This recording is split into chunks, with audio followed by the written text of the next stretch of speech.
when the primaries came, the group that was our primary group voted for Jimmy Carter.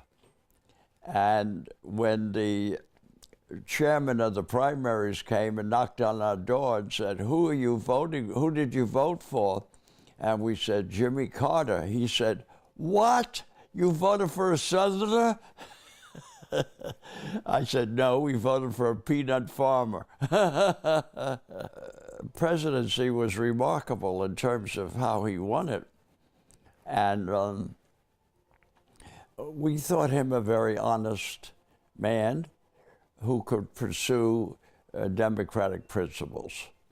And when he and Rosalind would come to Augusta, of course, we Democrats would always come and visit with him.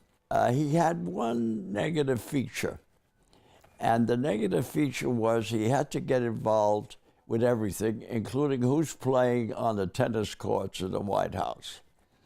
And I think that cost him, because when the Iran held all these hostages, instead of turning this over to somebody to negotiate, he tried to negotiate himself, and that didn't work. And it's interesting that the day after he lost the election to Ronald Reagan, the hostages were released. So, but he was an honest person, and his post-presidency is quite remarkable. I mean, Habitat for Humanity, he organized. He was out there hammering nails. You don't see this in the past presidents now.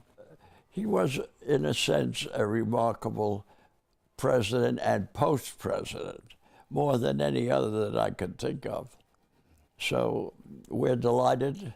We're saddened that his term is coming to an end, but I think he treated the country very well. Well, I'm 94 years old, and he's 98, so I'm happy that I can still talk about him.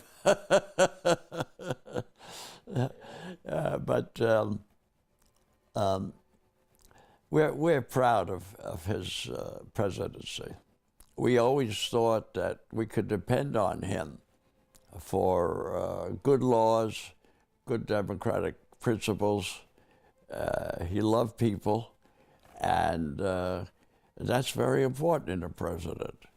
And he came after a mess with Nixon and Ford. And when he visited our hometown, that was in Long Island, that sealed the deal.